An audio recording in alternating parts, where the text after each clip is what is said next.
The Levite's concubine. In the morning, he opened the door. She was on the doorstep, her hands on the threshold. He said, "Get up, let's go." She didn't answer. To understand Judges 19, you need to understand what a concubine was in ancient Israel. She was not a slave. She was not a mistress in the modern sense. She was a secondary wife, a woman in a legal but lower status union. She had some protections under Israelite law, not as many as a primary wife, but she was not property. She was a person with a legal standing, which is what makes what happened to her all the more extraordinary in its injustice. The text of Judges 19 opens with the information that this concubine had left her Levite husband and gone home to her father's house in Bethlehem. The text says she was unfaithful to him, though scholars debate fiercely what this means. Some translations say she was angry with him. Some say she left him. Whatever the cause, she had been at her father's house for 4 months when the Levite came to get her back. The father received him warmly. Too warmly. He kept stalling, eating and drinking and asking his son-in-law to stay one more day, one more night. For 5 days this went on. On the 5th day, the Levite insisted on leaving in the afternoon, too late in the day to travel safely to Jerusalem. His servant suggested they stop in Jerusalem for the night. The Levite refused.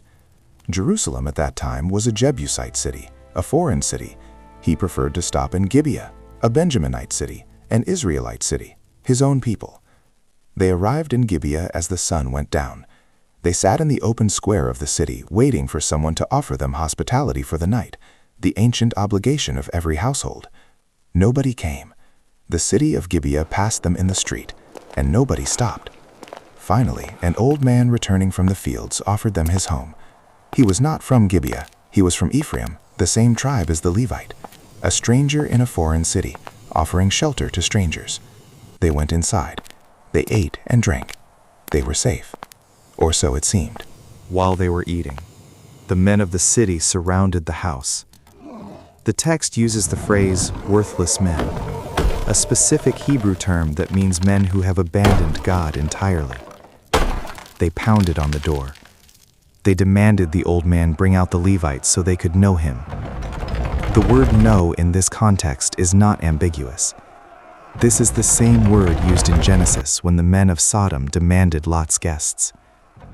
This is the same story, almost exactly, with one crucial difference. In Sodom, God destroyed the city.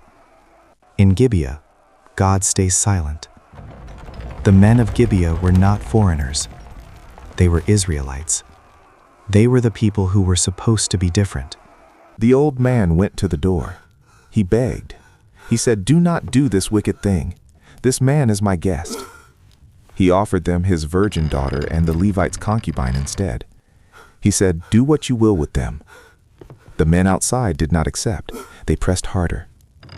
And then, the Levite took his concubine. The text uses a specific word for what he did. He seized her. He grabbed her. And he pushed her outside. He closed the door. He went back inside. The text does not record what he did for the rest of the night. It records what happened outside the door. The Bible says, the men of Gibeah abused her all night until the morning. Those are the exact words, all night until the morning. The text gives us the duration. It gives us nothing else. It does not describe what happened. It does not pause. It states the duration of the night.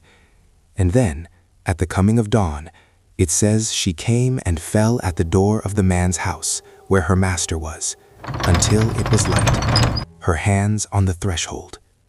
She made it back to the door. After everything that had happened to her in that night, she made it back. She put her hands on the threshold of the house where the man who had pushed her out was sleeping. The threshold is the most important detail in the entire chapter. She did not run away. She did not go somewhere else. She came back to the only door she knew, and she put her hands on it, and she waited. In the morning, her master rose. The text calls him her master at this point, not her husband, not the man, her master. He was preparing to leave, going about his morning, and when she opened the door to go on his journey, she was there. fallen at the door, her hands on the threshold. And he said to her, "Get up, let us be going." There was no answer. The text says he put her on the donkey and set out for his place. When he arrived home, the Levite took a knife. He cut his concubine into 12 pieces, limb by limb, and sent one piece to each of the 12 tribes of Israel. The text says he sent them throughout all the territory of Israel with the message, "Consider what has happened, take counsel, and speak."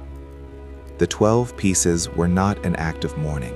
They were a political act, a call to war.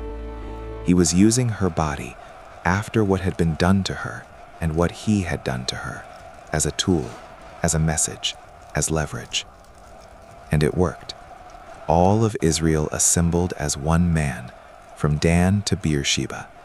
400,000 soldiers gathered to demand justice from the tribe of Benjamin for what the men of Gibeah had done. A civil war broke out. Benjamin refused to hand over the guilty men. Thousands of Israelites died in the first 2 battles. By the end of the war, the tribe of Benjamin had been nearly wiped out.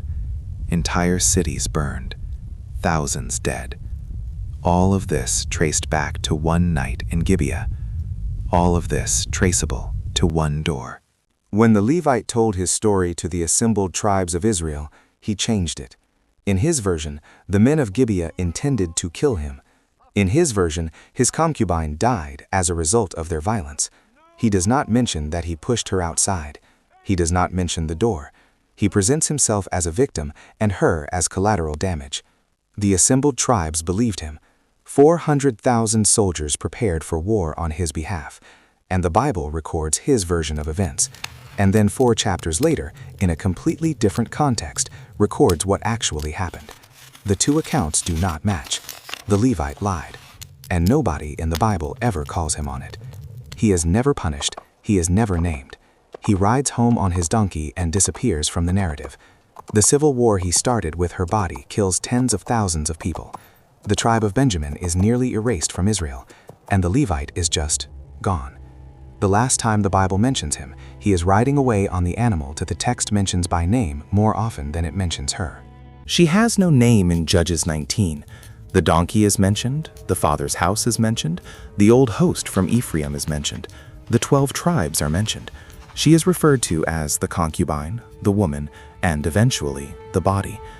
The most she is ever individuated in the text is the image of her hands on the threshold in the morning, which is the only thing in the entire chapter that feels written from her perspective.